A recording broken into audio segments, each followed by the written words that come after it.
Bonsoir amis du trading, Denis 10 de Petpitor. Nous retrouvons comme toutes les semaines pour un débrief hebdo sur les cryptos. Donc nous allons commencer comme d'habitude par la reine des cryptos qui est le Bitcoin. Mais je vous rappelle encore une fois que quand le Bitcoin a une tendance, toutes les autres cryptos sont en tendance. Et quand le Bitcoin est à plat, c'est quand les autres cryptos vivent un peu leur vie. Mais normalement, le Bitcoin c'est un peu comme l'indice sur les actions. C'est vraiment l'indicateur directeur. Donc on commence avec le Bitcoin en vue hebdomadaire avec ce premier bull run qui permet d'identifier une première zone de support résistance en décembre 2017 vers les 20 000 dollars. Ensuite on a eu ce que l'on appelle l'hiver des cryptos durant l'année 2018, 2019 et 2020. Et en 2020, quand on a cassé cette résistance, on a vu le cours qui a été multiplié par 3 de 20 000 dollars jusqu'à 65 000 dollars au plus haut en quelques mois. La première touchette des 60 000 dollars s'est faite au mois de mars. Donc en 3 mars, en 3 mois, le cours a été multiplié par 3. Dans cette zone de hausse, on a pu identifier deux zones clés. Une zone qui a arrêté la première vague de hausse vers les 40 000 dollars et une zone qui a arrêté la consolidation de cette première vague de hausse vers les 30 000 dollars. Ces deux zones ont été ensuite retravaillées lors de la première consolidation. Ensuite, on était reparti, on avait fait un nouveau plus haut, mais on n'avait pas réussi à rester au-dessus de cette zone des 60 000 dollars qui a l'air d'être le plafond des cryptos. Dès qu'on arrive sur cette zone de 60 000 dollars, la première fois on avait fait 1, 2, 3, 4, 5, 6, 7, 8 bougies hebdo, donc 2 mois d'hésitation sur cette zone, et la deuxième fois on l'avait méché pendant un mois et après on était reparti très très fortement vers le bas. L'année 2022, on avait fait un plus haut en novembre et toute l'année 2022, on a retracé toute cette hausse du début de l'année 2020. Donc, on a retracé à 100% la hausse des cryptos de ce bull run. Cette zone de support, je vous rappelle, c'était la zone résistance janvier 2018.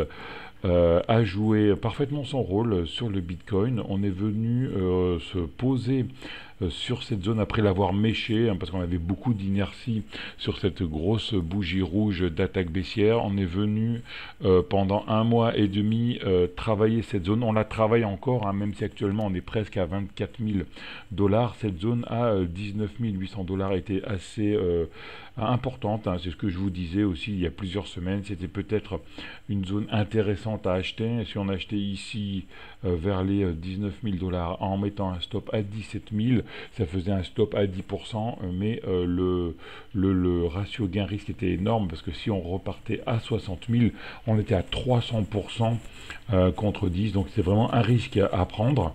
Et là, actuellement, on travaille cette M200, donc dérive latérale actuelle.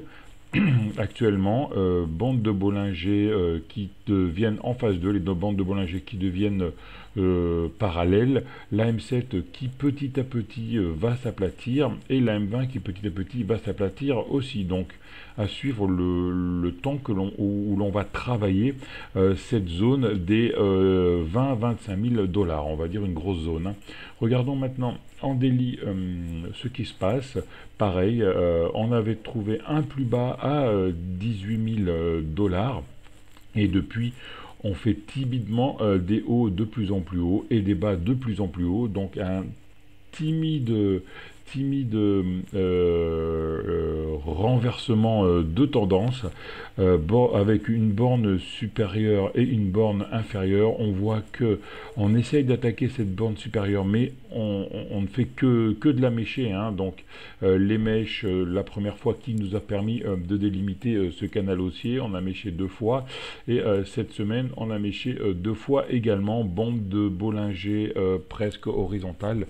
La M7 légèrement montante, la M20 légèrement montante, ce qui nous donne cette tendance légèrement haussière montante ici.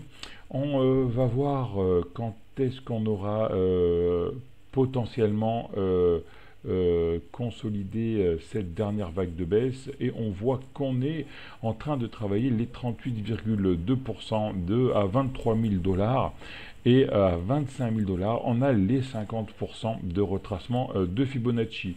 Donc on peut dire qu'on est en gros range montant entre 19 000 et 25 000 $. Bon, ça fait beaucoup d'écart, mais pour les cryptos, il faut se rappeler que les cryptos sont un actif très très volatile, et un range de 10, 15 ou 20% n'est pas exagéré.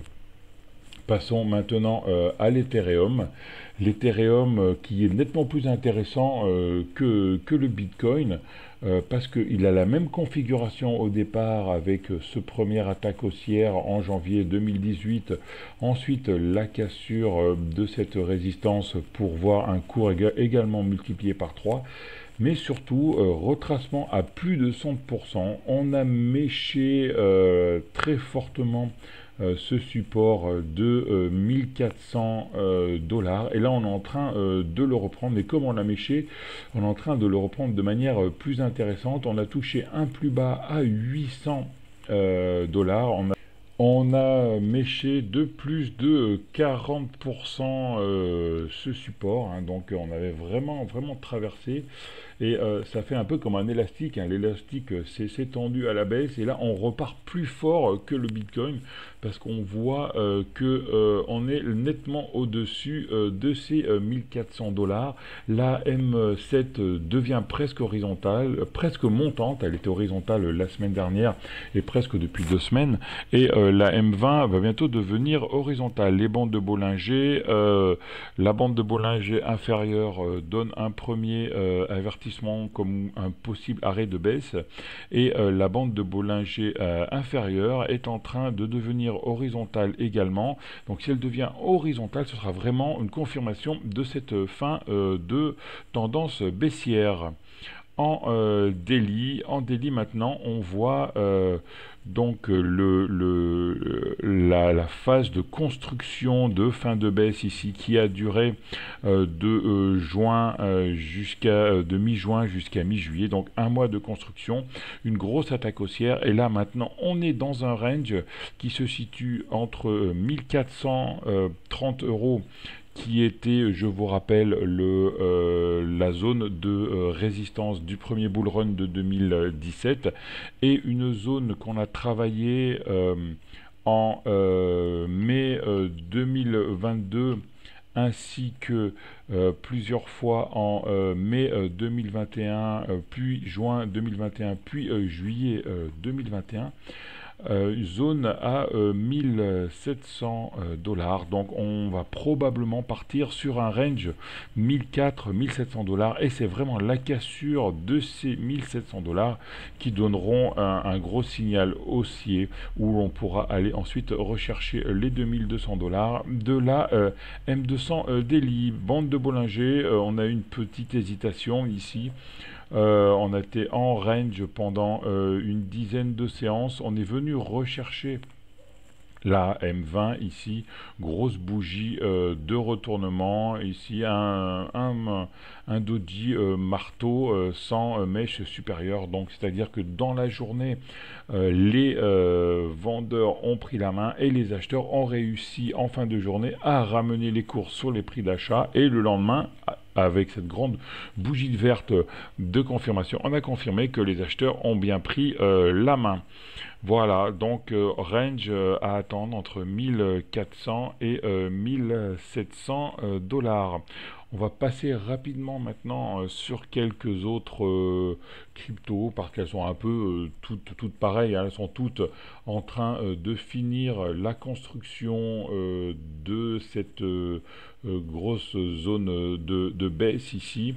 On avait marqué une zone d'achat à 42 dollars, zone d'achat qu'on a méché mi-juillet et qu'on est en train de travailler de nouveau ici, hein. Donc toujours pareil, on va essayer d'acheter les plus hauts à 46 dollars pour pouvoir bénéficier d'une possible accélération haussière sur le Solana. Mais bon, comme le Bitcoin et comme l'Ethereum, on est en construction de fin de baisse, ou alors construction d'un palier pour continuer la baisse ensuite, hein. C'est pas obligatoirement un retournement, attention.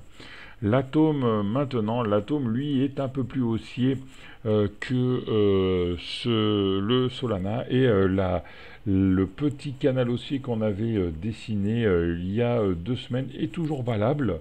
On est en train d'attaquer la zone, le canal supérieur de cette petite zone haussière, mais on est toujours vraiment en consolidation de cette baisse, comme le Solana, comme l'Ethereum et comme le Bitcoin. Le fantôme maintenant dérive latérale, toujours en consolidation, hein. Donc je vous rappelle, on va attendre de faire un nouveau plus haut pour pouvoir entrer, car le ratio gain-risque est quand même énorme, hein. On peut aller chercher l'AM200 à 1 dollar et le stop est à 0,23. On est actuellement à 0,33 dollars. On va passer rapidement également sur les gold, dérive latérale aussi. On surveillera la cassure des 65 dollars pour aller chercher les 107, ou la cassure par le bas des 48 dollars. Donc range pour les gold également entre 48 et 64.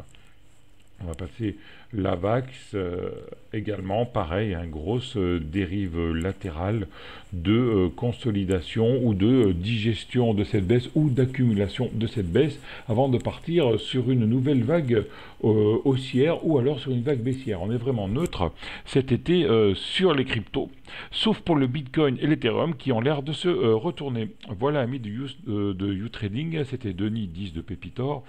Faites attention à vous. Pour l'instant, pas grand chose à faire sur les cryptos. Peut-être commencer à prendre des positions sur cette dérive latérale, sur cette zone d'accumulation de fin de baisse, avec des stop-loss très courts. N'oubliez jamais vos stop-loss, parce qu'on peut avoir toujours une mauvaise nouvelle et casser par le bas.